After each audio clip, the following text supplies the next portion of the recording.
If I kill everybody, what are you gonna do? Khamzat Chimaev has built his reputation from the ground up as one of the most fearsome examples of fighting confidence we've ever seen lace up gloves. I come here for everybody, kill everybody. I'm the champ, I'm the king. Khamzat is a straight murderer. He's a killer. I've been in this game my whole life. I've never seen anything like him. That's another guy that everybody's like, I can't wait to see that motherfucker fight again. Can he fight again tomorrow? This guy is not just training to be a champion. This guy is training to be the greatest of all time.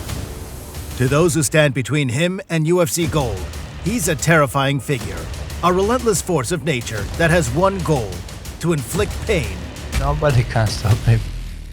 And yet, this apex predator was brought to tears on stage when confronted by a young girl and a whispered tragedy that he could relate to. That's the thing about Khamzat. He might have the fame and riches, but he understands what it's like to endure real hardship.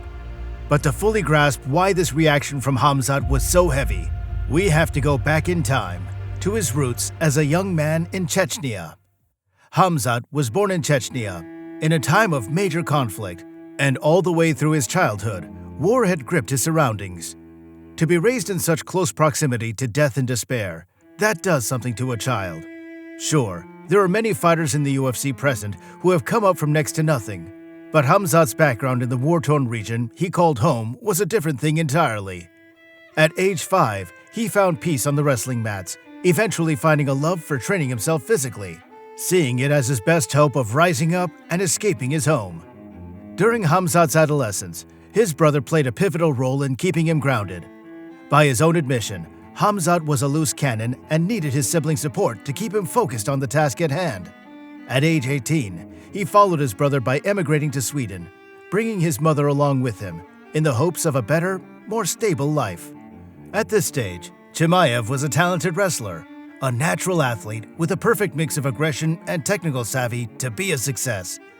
He won national titles in Sweden at 2 different weight classes, foreshadowing his division-hopping approach to MMA. And he did it while working in a poultry factory, using what little free time he had to focus on his training. But in December of 2015, Khamzat would witness the featherweight title securing performance of Conor McGregor against Jose Aldo, that 13-second knockout that ended a decade-long run of dominance. To some, this might have sparked a sense of inspiration, but for Khamzat, he just took one look at Conor and was convinced that he could beat him up, badly. And so began Chimaev's pursuit of mixed martial arts glory. And to say that Khamzat approached his next sport without flair would be a gross understatement. Some guys like to claim that they live in the gym as a way of conveying just how much effort they've been putting in. But for 3 years, Khamzat quite literally lived in the gym, renting out a tiny back room in his local MMA establishment. After an unbeaten 3-0 run as an amateur, Khamzat turned his attention to the pro ranks, stepping up with 4 straight finishes in 7 months. Ole, jag tror han är ute där. Ja, han svimmar. Klappar inte. Vi har en vinst på submission första ronden.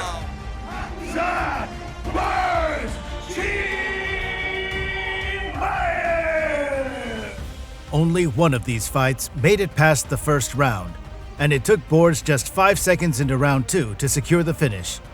Something was building in Stockholm's All-Star Training Center, and his teammates Alexander Gustafsson and Ilir Latifi were starting to notice. In fact, by the time Khamzat moved to 6-0, a run that included a huge knockout of the current UFC star Ikram Aliskerov.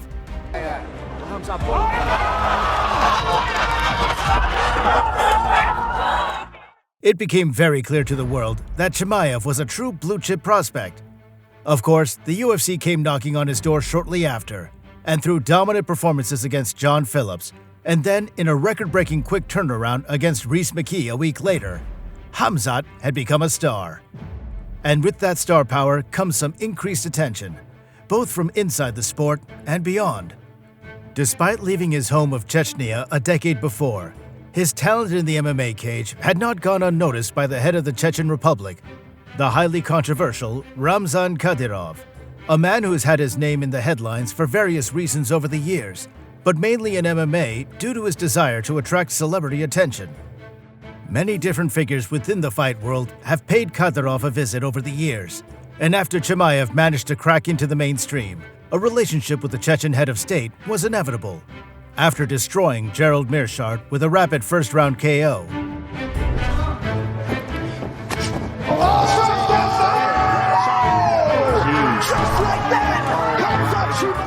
Khamzat was struck down with a potentially career-ending bout of coronavirus.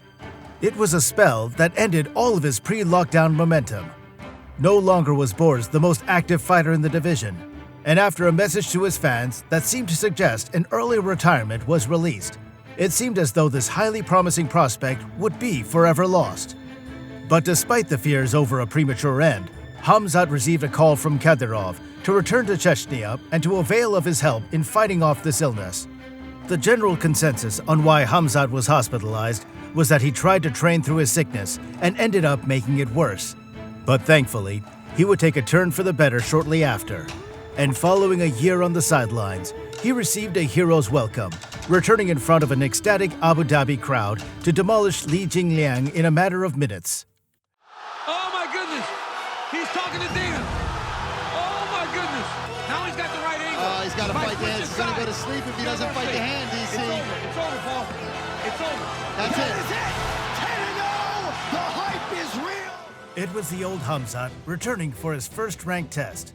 And by the looks of things, he was quite possibly better than ever.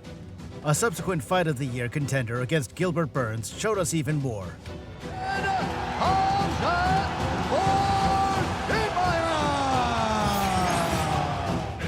It was by no means a perfect performance, but with the world-class BJJ of Burns in front of him, Khamzat resorted to his striking.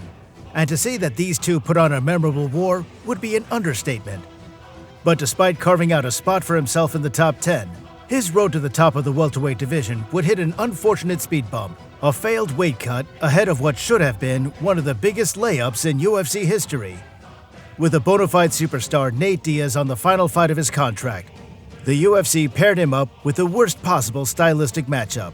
Chimaev was set to put a career-altering beating on Nate. But on fight week, after struggling to make the 170-pound limit, his weight cut was brought to an end by the UFC's medical team, and after hitting the scales 7.5 pounds over, he lost the opportunity to fight Nate, instead getting an easy clash with Kevin Holland that he handled with little to no trouble.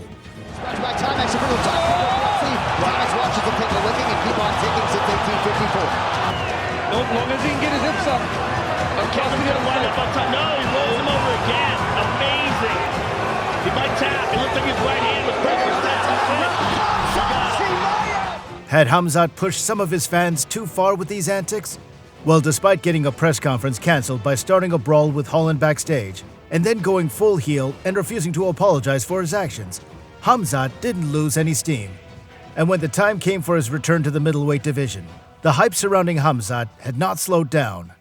Even when his opponent, Paulo Costa, was forced to pull out, and the former welterweight champion, Kamaru Usman, stepped in, the spectacle surrounding this man was the same.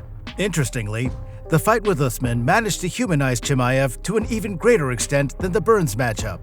But if you believe the post-fight rumor mill, this slightly one-note performance from Buzz came about due to him picking up an injury to his hand in round 1.